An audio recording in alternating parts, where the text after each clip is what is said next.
In 1930, the average American car was built entirely from parts made within a single factory in a single state by a single company. There was no such thing as a part crossing a border 5 times before becoming a finished product. There was no integrated continental supply chain stretching from Ontario to Michigan and back again.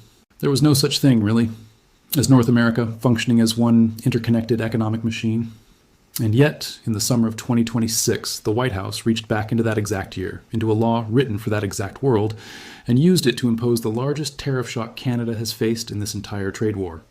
The law worked. The tariffs are live right now as we speak, but buried inside a statute built for an economy that no longer exists is a set of gaps so specific, so oddly shaped for the modern economy sitting on top of it, that Canada's most valuable exports slipped almost completely untouched through the cracks. This is the story of exactly how a law from a different economic era collided with the modern, deeply integrated Canada-U.S. relationship, and why that collision created a loophole nobody fully appreciated until the tariffs actually went live and stayed live. Stay with this one, because understanding the shape of this gap tells you more about where real leverage sits in this standoff than any headline about a 50% tariff number ever could. If breakdowns like this help you see past the noise, go ahead and hit subscribe now, because this situation is evolving fast, and the gaps in this law are about to matter even more.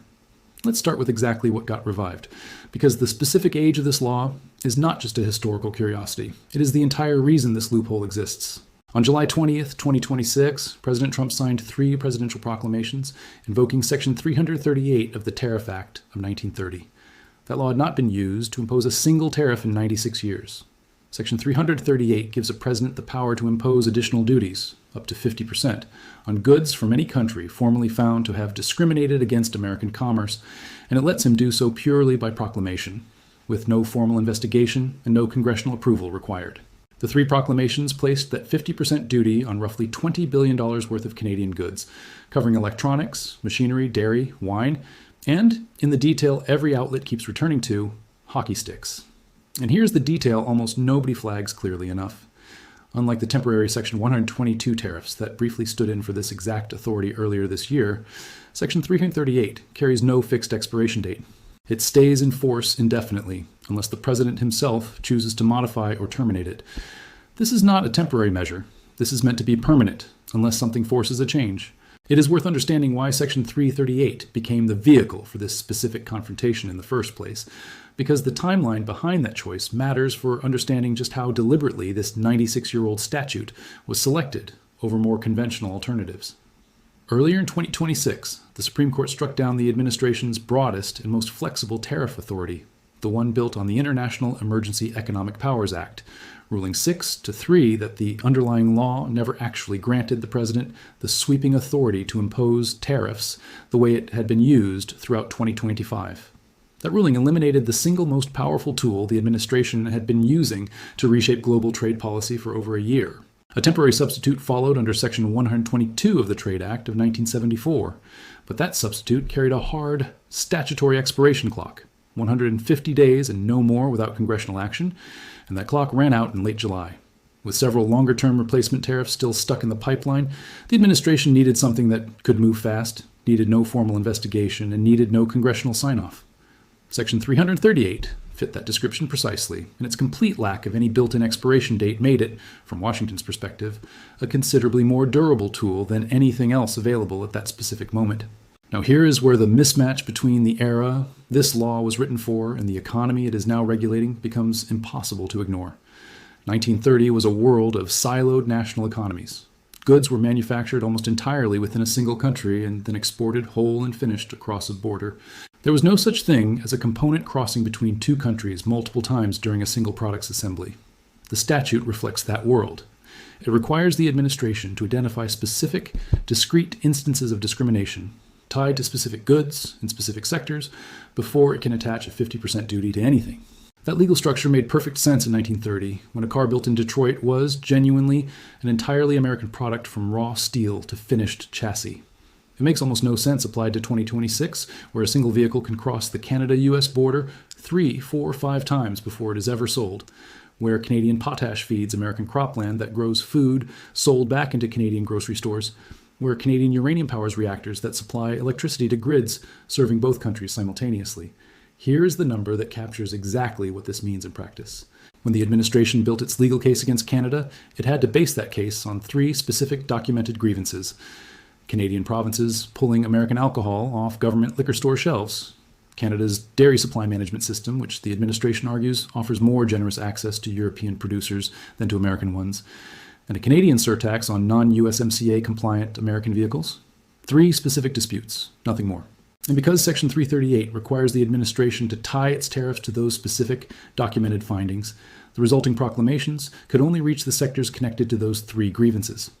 Everything else, everything not directly tied to alcohol, dairy, or auto surtaxes, sits legally outside the statute's reach, not because Washington chose generosity, but because the 96-year-old legal architecture simply does not permit reaching further without inventing an entirely new discrimination finding first. If you're finding this breakdown useful so far, drop a comment below and tell me whether you had realized just how narrow this 50% tariff actually is in scope, because the next part of this story is where the real size of the gap becomes clear. Here's a rehook worth sitting with, because it explains exactly what fell through that gap. The White House's own fact sheet on these proclamations lists the exclusions explicitly. Energy products, including oil, gas, and electricity, potash, fish and certain seafood, critical minerals, and any goods already carrying a separate duty under Section 232, the National Security Tariff Authority, previously used on steel, aluminum, and automobiles. That last exclusion matters just as much as the others because it means steel, aluminum, and autos escape Section 338, not through any special protection, but simply because they are already taxed under a different law entirely, and the statute does not stack 2 separate tariff regimes on the exact same product line. Now, put those exclusions next to what Canada actually sells into the United States, and the shape of this loophole becomes unmistakable. The United States imports the overwhelming majority of its potash from 3 countries, Canada, Russia, and Belarus, and Canada alone supplies close to 80% of everything America uses. Saskatchewan sits on top of the largest known recoverable potash reserves on the entire planet, more than Russia, more than Belarus, more than any other country combined. On energy, Canada supplies close to 2/3 of all the crude oil the United States imports, flowing through Midwest refinery infrastructure specifically engineered over decades to process Canadian heavy crude, infrastructure that cannot simply switch to another supply source overnight. On critical minerals, Canada ranks among the world's leading suppliers of exactly the materials the American strategy for reducing dependence on Chinese mineral processing depends on: uranium, tellurium, niobium, the building blocks of everything from electric vehicles to semiconductors to defense systems. Industry analysis has described the critical minerals exemption specifically as a deliberate carve-out preserving North American battery supply chains, a recognition that touching those materials would inflict damage on American manufacturing goals that no tariff on hockey sticks could ever justify. It is worth pausing on just how broad the actual product coverage of these proclamations turns out to be once you move past the headline categories, because it makes the exclusions even more striking by contrast. The motor vehicle proclamation alone carries an annex reaching well beyond cars and trucks themselves, sweeping in cement, wigs, plywood, furniture, textiles and apparel, jewelry and toys. Supply chain analysts, examining the full scope of coverage across all 3 proclamations, have noted that the product list is broad enough, spanning electronics, machinery, tools, chemicals, wood products, and textiles, that most cross-border supply chains carry at least some exposure to this tariff in one category or another. Against that genuinely sprawling list of covered goods, the tightly bounded, precisely worded exclusion list, energy, potash, fish, critical minerals, and goods already dutiable under Section 232, stands out as a deliberate, carefully drawn island of protection sitting inside an otherwise remarkably wide net. Here is the historical parallel worth understanding here, because it explains exactly why a 1930-era law produces this specific kind of gap when applied to a 2026 economy. The Smoot-Hawley Tariff Act, the larger piece of legislation Section 338 was originally folded into, was built around the economic assumption that nations traded finished goods with each other, wheat for steel, textiles for machinery, each country's economy operating as a largely self-contained unit that occasionally exchanged output with its neighbors. That assumption simply does not describe how Canada and the United States actually function together today.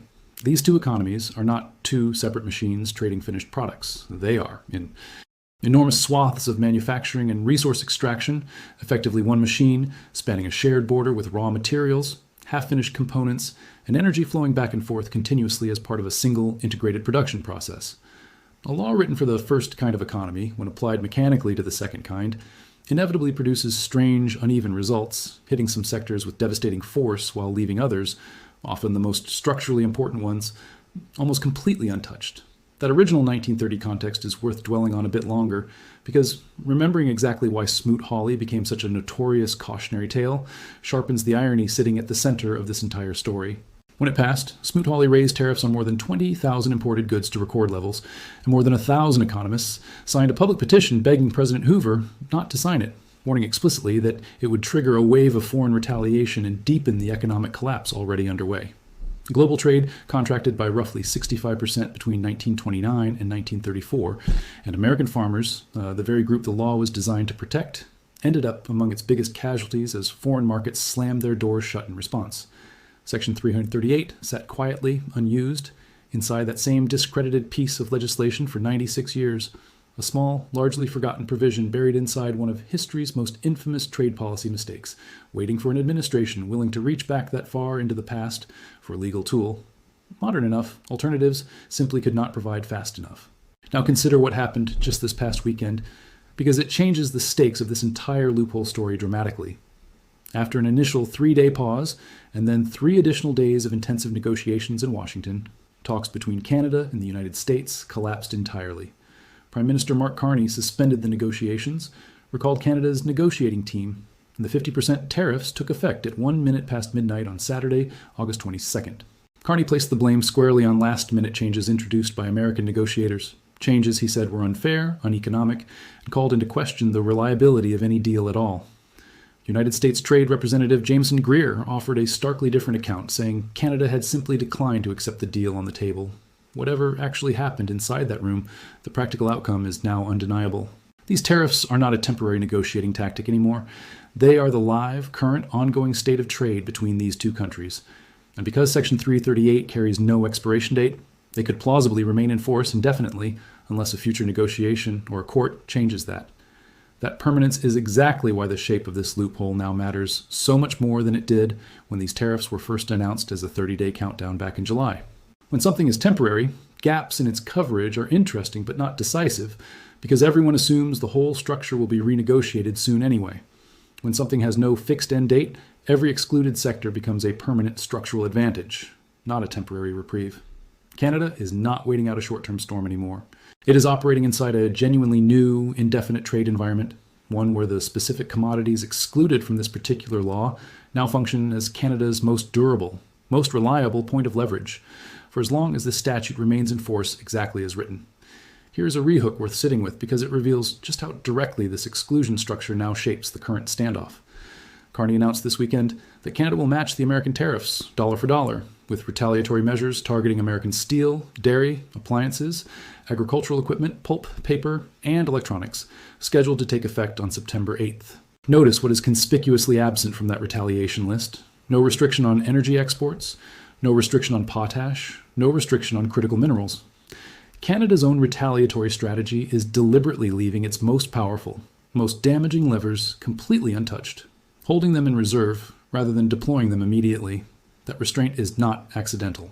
It mirrors, almost precisely, the same structural logic sitting inside Washington's own law, both governments, independently, treating energy, potash, and critical minerals as the commodities too consequential to touch in the opening moves of this confrontation, reserved instead for a moment when either side decides genuine maximum escalation has become necessary.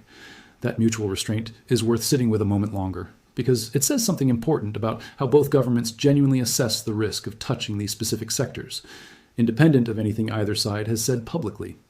Washington built its exclusions into the original statute, driven by the legal requirement for a documented discrimination, finding that simply does not exist for energy, potash, or critical minerals.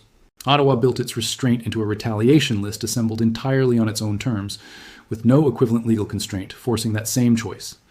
If Canada genuinely believed escalating into energy or potash immediately would produce a decisive, favorable outcome, nothing in Canadian law would have prevented including those sectors in the September 8th list.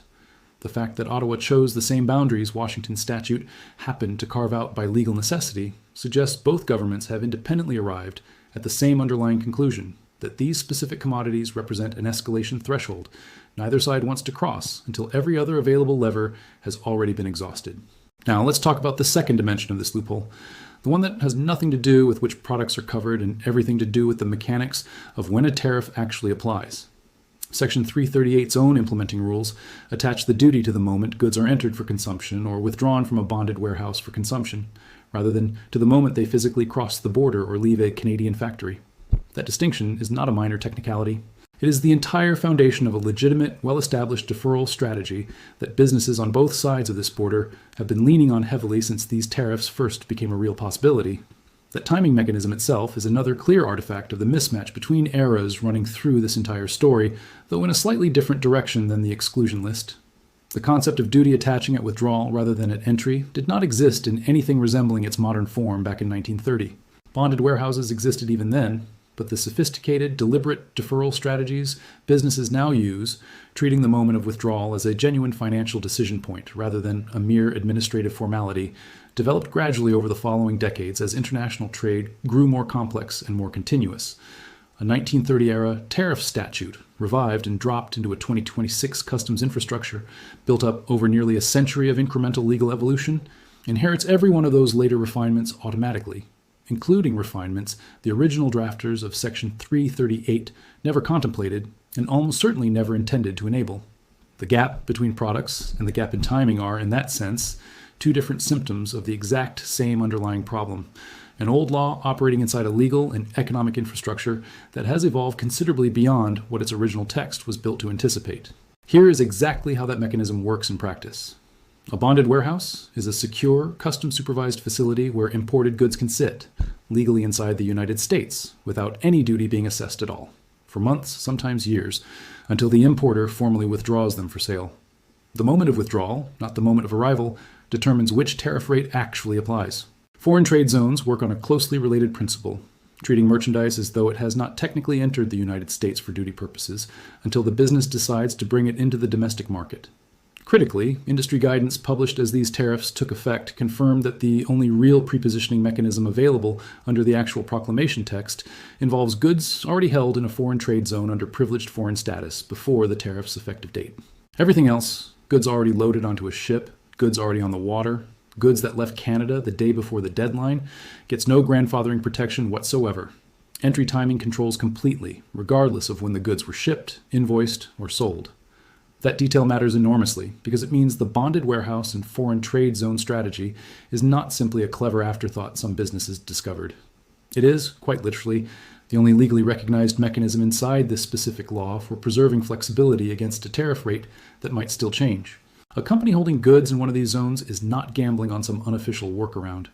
It is using the single, explicitly available pathway the statute itself leaves open, waiting to see whether a future negotiation or future court ruling changes the 50% rate currently attached to withdrawal before committing to pay it.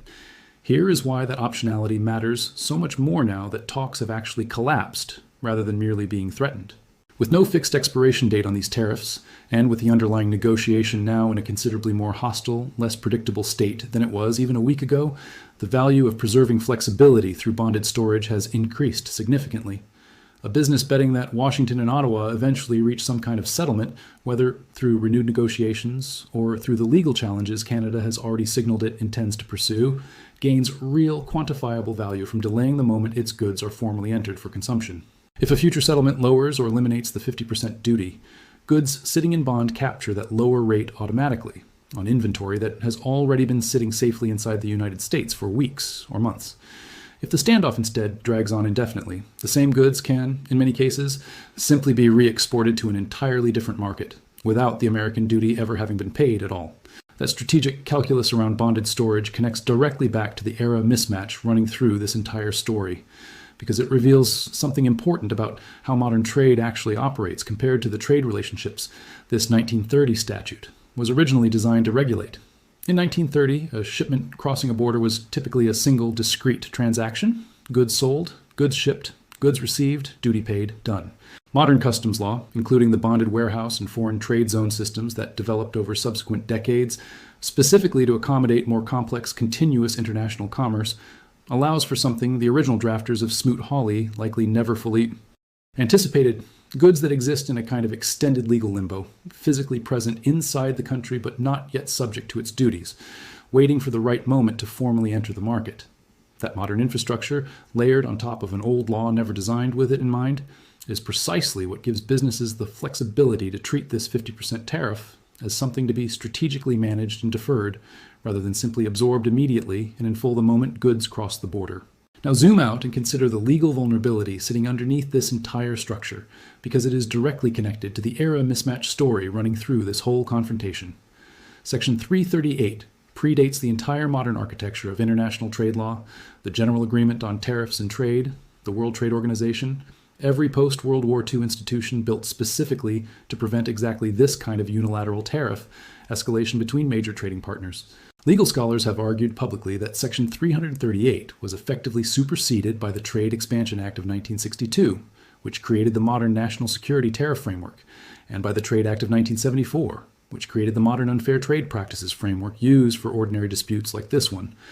If that argument holds up in federal court, the same way the Supreme Court struck down the administration's earlier, broader emergency powers tariffs in a 6-3 ruling back in February, these Section 338 duties could face an identical fate.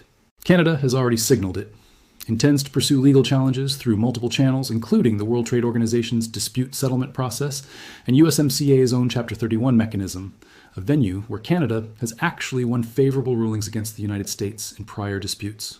Here's the number that should reframe how seriously you take this specific legal fragility. Court challenges of this scale typically take months, sometimes years, to fully resolve. But every single day that passes without a final ruling is another day this 96-year-old statute keeps operating exactly as written, exclusions and all, on a trading relationship now worth close to $900 billion annually in combined goods and services trade. That is not a small technicality sitting quietly in the background. That is the entire legal foundation of this confrontation, resting on a law whose authors, writing in 1930, could not possibly have anticipated integrated continental supply chains, bonded warehouse arbitrage strategies, or a fight over critical minerals feeding electric vehicle batteries that would not exist for another 80 years. That legal exposure runs in a specific, well-documented direction. And it is worth understanding why courts have already shown a willingness to strike down exactly this kind of stretched executive tariff authority. The Supreme Court's February ruling against the earlier emergency economic powers, tariffs relied heavily on what is known as the major questions doctrine, the principle that when an executive branch action carries massive economic and political significance, courts should not assume Congress silently handed over that kind of sweeping power without saying so explicitly and clearly. Section 338 faces a structurally similar argument. Legal scholars point out that the statute predates the entire modern architecture of trade law and was arguably superseded by later, more carefully constrained statutes that Congress deliberately built specifically to prevent unlimited executive tariff power. If a federal court eventually applies that same reasoning to Section 338, the specific exclusions, currently protecting energy, potash, and critical minerals, would become entirely moot, not because those sectors got pulled into the tariff, but because the entire 50% duty covering everything else could collapse right alongside it. Now consider the broader context this specific confrontation is unfolding inside, because it makes the exclusion structure even more consequential. Just weeks before these Section 338 proclamations were originally signed, the mandatory 6-year review of the USMCA agreement concluded with the United States, declining to confirm the deal's automatic 16-year extension, pushing the entire agreement into an unprecedented cycle of annual reviews. That means the very same summer Canadian businesses were absorbing the shock of a 50% tariff that explicitly overrides USMCA protections entirely, something no earlier tariff in this trade war had ever done. They were also digesting the news that the broader agreement underpinning nearly all of their duty-free access to the American market no longer has a guaranteed long-term future either. Against that backdrop, the fact that Canada's most strategically vital exports, energy, potash, critical minerals, happen to fall completely outside the reach of this particular tariff weapon becomes even more significant. It is currently the single most stable, most defensible piece of ground Canada holds in an otherwise rapidly destabilizing trade relationship. That layered instability, an active indefinite tariff fight sitting on top of an already uncertain broader trade agreement, changes how businesses on both sides of the border now have to plan for the months and years ahead. A company that might once have treated this specific tariff dispute as an isolated temporary irritant now has to weigh it against a much wider pattern of structural uncertainty running across the entire legal architecture governing Canada-U.S. commerce. Capital investment decisions that require multi-year planning horizons become considerably harder to justify when neither the specific tariff currently in effect nor the underlying trade agreement itself carries any meaningful guarantee of stability over that same time frame.